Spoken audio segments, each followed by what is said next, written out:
Bonjour, on se retrouve aujourd'hui pour une nouvelle vidéo pour vous présenter donc un troisième plugin qui vous permet de jouer des accords et des progressions d'accords. On a déjà vu le Scaler, le Captain Plugins et maintenant on va parler de Instachord. Alors pourquoi je vous présente celui-ci? Pour deux choses.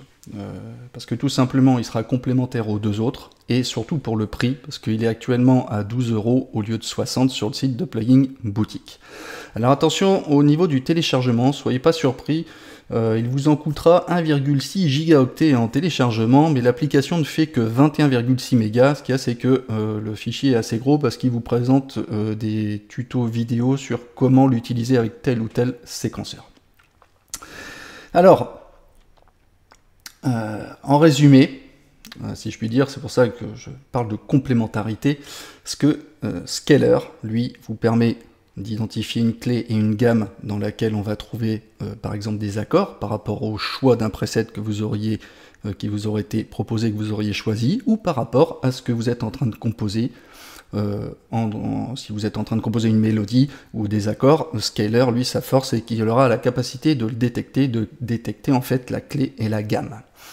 Ensuite, on a Captain Plugins qui lui vous permettra, d'après cette gamme qui a été trouvée, en fonction du style musical que vous souhaitez adopter, puisqu'on sait qu'à chaque gamme correspond en général un ensemble de notes, et les notes servent à faire des mélodies et des accords aussi, puisque plusieurs notes appuyées en même temps, ça fait un accord, et un groupe de notes, c'est-à-dire une gamme, en général, va avec un style musical, soit les majeurs plutôt happy, joyeux, les mineurs plutôt dans l'émotion, et il y a plusieurs déclinaisons de gamme, j'y reviendrai pas, je vous invite à aller consulter mes deux tutos sur Scaler et Captain Plugin, et ça vous permettra de comprendre tout ça. Donc le Captain Plugin, lui, d'après cette gamme, lui, il va permettre de structurer toute votre composition, avec bien évidemment les accords qui ont été trouvés, pour créer vos couplets, vos refrains, vos ponts, les drops, et il vous proposera en plus automatiquement une ligne de basse et une mélodie pour que tout soit en parfaite harmonie. Et qu'est-ce que vient faire là-dedans Instachord? Alors Instachord, qu'est-ce qu'il peut vous apporter de plus? Lui, il va vous apporter la nuance, le feeling, les articulations qui font que votre son, votre jeu de notes soit très naturel et non pas mécanique et robotique. Donc on va voir ça tout de suite. Sur Ableton Live. Alors, comment ça se passe? Je vais aller chercher ici dans les VST. Alors, VST, vous cherchez Scaler. Moi, je me suis fait des favoris ici. Et je glisse Instachord sur une piste MIDI. Jusqu'ici, tout va bien. Et alors, comment ça fonctionne? Avant de vous montrer le routage MIDI, je précise que l'interface ne met pas à disposition des sons. C'est-à-dire vous ne pouvez pas utiliser les sons, vous êtes obligé de router, de faire un routage MIDI pour utiliser vos instruments virtuels à vous. Okay, donc je vais vous montrer déjà comment ça fonctionne. C'est le même principe que pour Scaler ou Captain Plugin. En gros, Instachord va générer plein de choses MIDI, qu'on va voir tout de suite. Et ici, sur une piste MIDI, on va prendre... Alors moi, je vais prendre mon Complete Control. Et je vais utiliser un petit piano qui va bien de chez Native, que j'adore. Voilà, c'est The Giant. Voilà, hop. Et on va prendre le preset All That Jazz.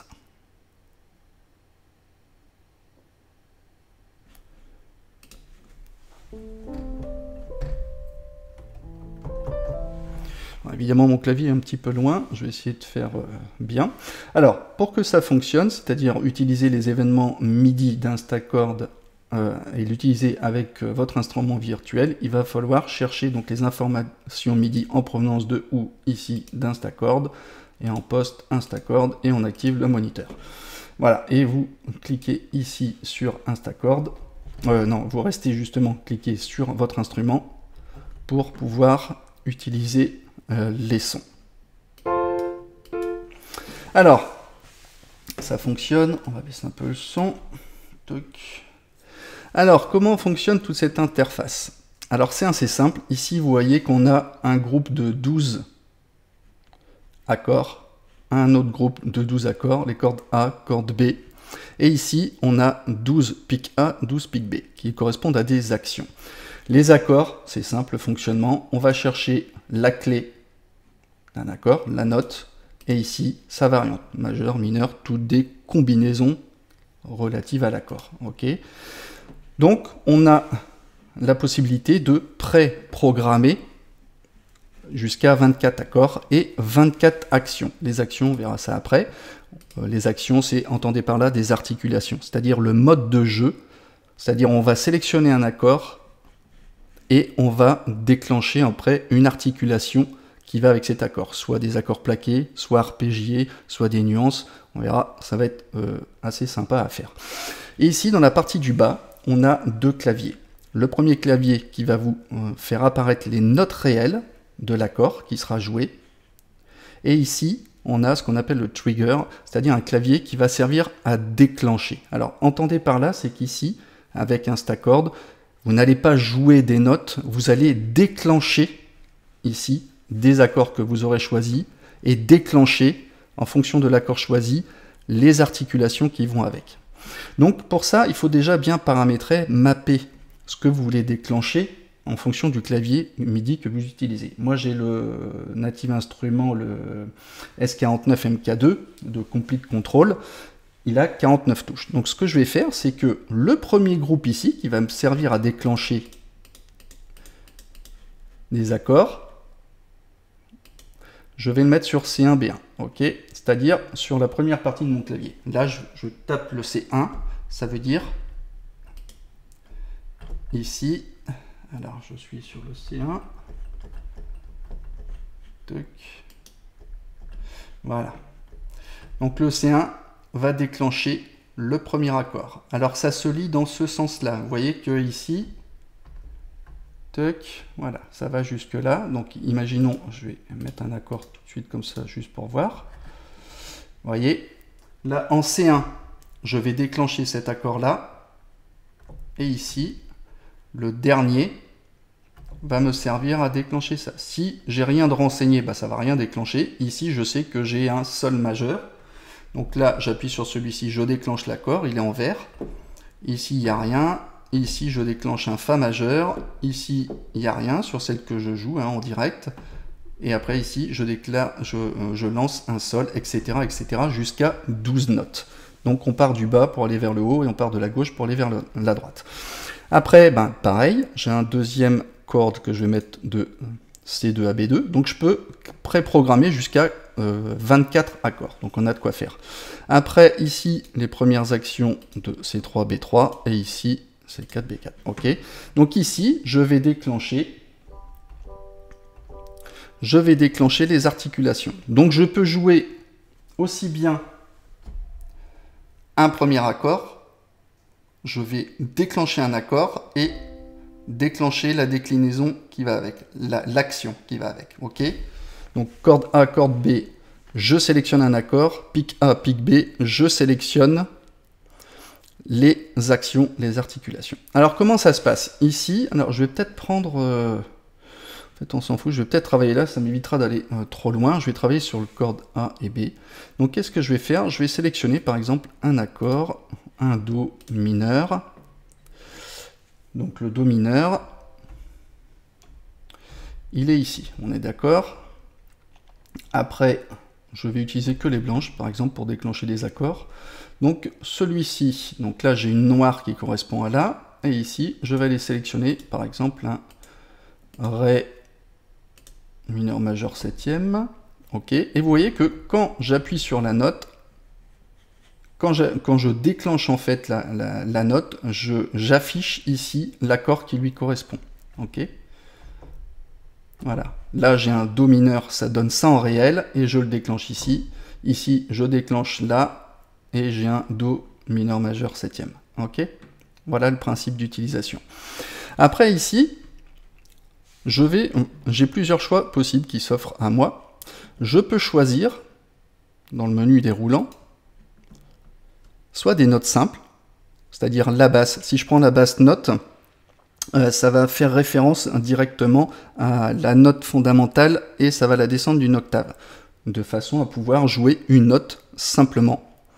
Et jusqu'à 6 notes qui composent l'accord. Donc on est bien d'accord. Si je sélectionne ici basse, vous voyez, je vais sélectionner par exemple mon premier raccord do mineur, et si j'appuie sur basse, donc là ça correspond certainement à ici, je déclenche la note basse. Ok. Si je sélectionne ici le première note, alors je peux jouer ici hein, comme ça, je vais déclencher la première note de l'accord, la deuxième note de l'accord, la troisième note de l'accord, la quatrième note. Ce qui va être intéressant, pourquoi mettre des notes, c'est que ben, vous allez pouvoir sélectionner un accord et jouer les notes qui vont avec l'accord. Ok. Qu'est-ce qu'on a comme autre possibilité? On a tout ce qui est hit. Hit, c'est plaquer. Plaquer les accords. Alors, soit jusqu'à 6 accords, hein, jusqu'à les 6 notes qui composent l'accord. Donc, en fait, ça fait donc un accord plaqué. Soit, parmi l'accord qui est sélectionné, les 2 premières notes, les 3 premières, les 4 premières, les 5 premières, ou la 2, 3, etc. Il y a plein de déclinaisons. Et après, on a tout ce qui est strums. Alors, strums, entendez par là, c'est comme dans la guitare, c'est comme si c'était gratté, et surtout arpégié. On a des nuances en fait dans l'accord. Alors on a very slow, très lent, lent, médium, vite, très vite, et tout ça en descendant, et pareil en montant, comme si vous faisiez un arpège à la guitare, des cordes du bas vers le haut ou du haut vers le bas.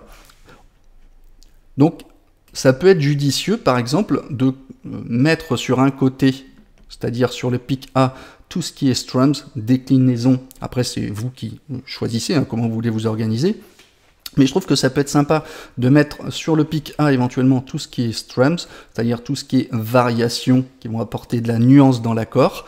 Et ici, là, pour laisser l'improvisation, on va pouvoir prendre la fondamentale à l'octave inférieure pour la basse et jouer avec les notes. On a aussi une particularité ici de contrôle qui peut être intéressante pour se dire, ben tiens, quand je vais activer sur une des notes ici, un des déclencheurs, je veux arrêter toutes les notes en cours, ou soit je peux décider que pendant le jeu, si je déclenche, je peux déclencher l'octave inférieure ou supérieure, ou la transposition inférieure ou supérieure. Je vais vous donner un exemple. Imaginons ici, donc ça va être sur le do dièse, je vais dire, ben tiens, je vais jouer transposer plus. Ok. Donc là, je joue. Si je joue la noire et que je joue, ok, j'ai transposé d'un demi-ton. Je rappuie sur transpose. Alors bien évidemment, on peut faire plusieurs actions en même temps. Ok, bon là ça peut être judicieux de mettre un transpose moins pour redescendre.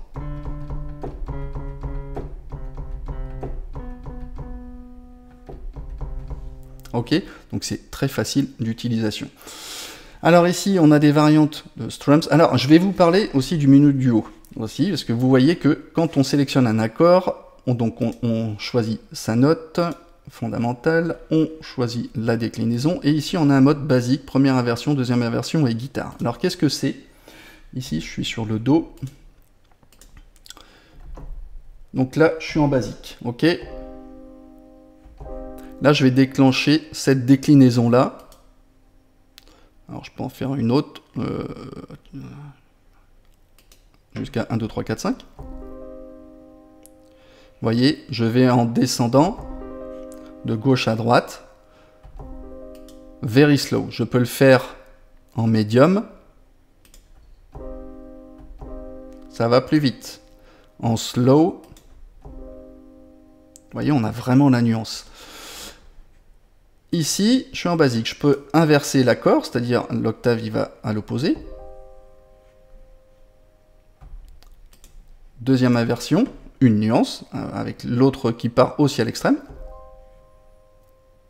Et je peux faire aussi en mode guitare. Alors le mode guitare, ça va être sympa parce que ça va se rapprocher en fait de la façon de jouer aux cordes de guitare. Donc on a une nuance, vous voyez, dans le jeu.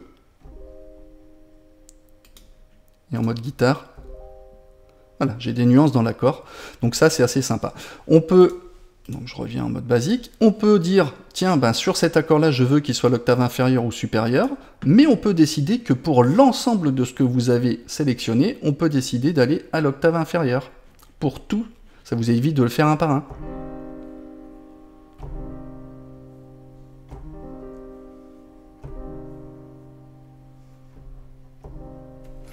Et là, donc je peux faire en même temps des articulations comme ça, et en même temps jouer avec les notes et la basse.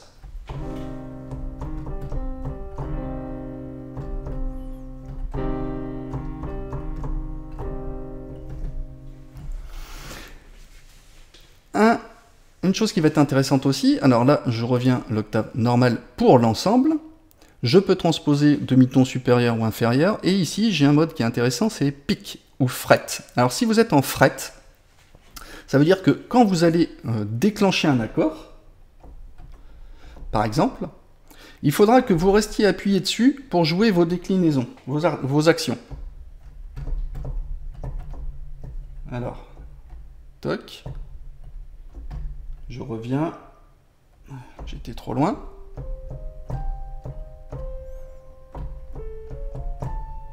Par contre, en mode fret, vous voyez que je reste appuyé dessus et il est en vert. Et si je rappuie sur la même note, ça sera impossible de jouer. Alors ça peut être contraignant, parce que je suis obligé de changer d'accord, de déclencheur, pour continuer à jouer. Donc en gros, il est assez restrictif et il vous oblige à rester appuyé sur corde. Alors que, si vous êtes en mode pic, vous sélectionnez uniquement votre déclencheur, par exemple. Alors soit vous pouvez cliquer sur le LED, ok, et vous choisissez, vous pouvez cliquer.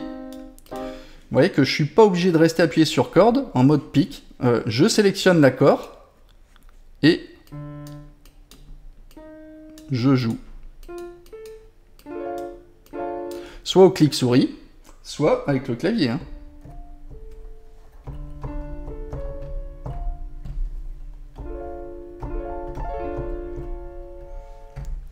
Donc soit je le déclenche avec le clavier, ici, soit avec le LED. D'accord? Donc c'est vraiment tout simple à utiliser. Après, on a ici l'octave en fait MIDI. Alors ça fait référence directement, je vous invite à aller consulter le manuel. Ça détermine en fait la référence de la note par rapport à votre séquenceur haute. Elle peut être différente, cette référence, que vous utilisez FL Studio, Ableton Live ou Logic ou autre séquenceur. Donc c'est à vous de l'ajuster. Et ici on a donc des presets où on peut donc bien évidemment toute votre configuration la sauvegarder, la charger. Et ici, dans About, c'est pour mettre à jour votre licence. Alors, on peut, ici, par exemple, charger. On va dessus, sur le bureau, Instacord. Vous allez chercher, donc dans Instacord, dans le dossier Instacord que vous aurez téléchargé, il y a un dossier preset. Et là, vous allez pouvoir, donc, le charger. Ici, moi, j'en ai créé un. Toc. Je le charge et vous voyez, j'ai toute une configuration. Donc moi, j'ai mis sur la partie, sur le premier déclencheur d'action, tout ce qui concerne les strums avec la coupure des notes et transpose plus et moins. Et sur la partie de droite, je me laisse la possibilité donc de jouer la basse à l'octave en dessous par rapport à la fondamentale. Ici, les notes, donc sur mes blanches, ici, et ici, tout ce qui est accord, donc un accord plaqué sur la première et deuxième note de l'accord qui est sélectionné, les 3 premières, les 4 premières, les 5 premières, et là, hit all, c'est-à-dire de tout sélectionner. Je vous propose de faire une petite démonstration, une petite chose que j'ai préparée. Alors,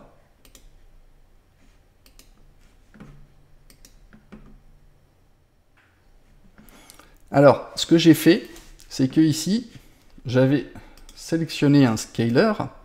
Donc j'ai pris le scaler, j'ai cherché dans le menu d'édition et musique triste avec des beaux accords, ok, qui sont ici. Ah oui, non, c'est pas ça que je voulais faire. J'active.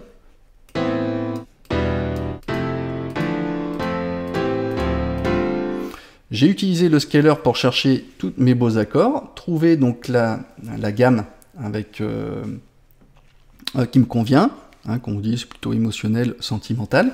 Et tous ces accords-là, qu'est-ce que j'ai fait? Je les ai reproduits dans Instachord. Alors Instachord, ici, vous voyez, je les ai recréés. Donc sur cette partie, donc je déclenche avec le corde B tous ces accords, ici. D'ailleurs, oui, je vais revenir sur le scaler pour pas être embêté après. Hop, j'enlève ça. Je reviens sur mon Instachord. Donc j'ai préparé tous les accords que j'ai trouvés en fait dans le scaler. Je me suis créé donc des petites actions pour jouer ici. Faire aussi bien jouer avec les notes une par une, des accords plaqués et des variantes de strum en haut et en bas. Et ça donne ça.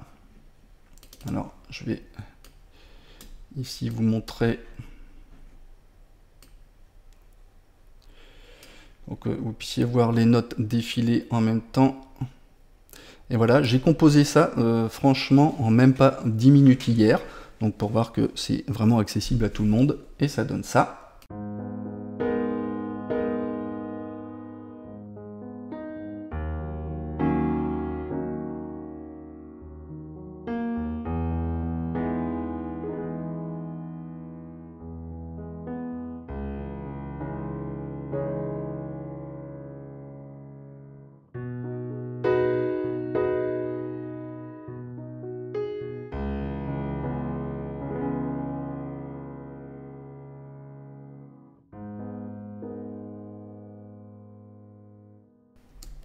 Voyez, donc là, les notes MIDI, ce ne sont pas des notes, ce sont des notes que j'ai jouées, mais ces notes que vous trouvez ici sont les déclencheurs des accords et des actions. C'est comme ça qu'il faut le comprendre. Et c'est à ça que Instachord est très fort, parce qu'il va apporter la nuance que vous ne pouvez pas avoir avec Captain Plugins ou avec Scaler. Et pour 12 balles, ça vaut le coup. Sur ce, je vous donne rendez-vous pour une nouvelle vidéo prochainement, et je vous dis à bientôt. Ciao, ciao!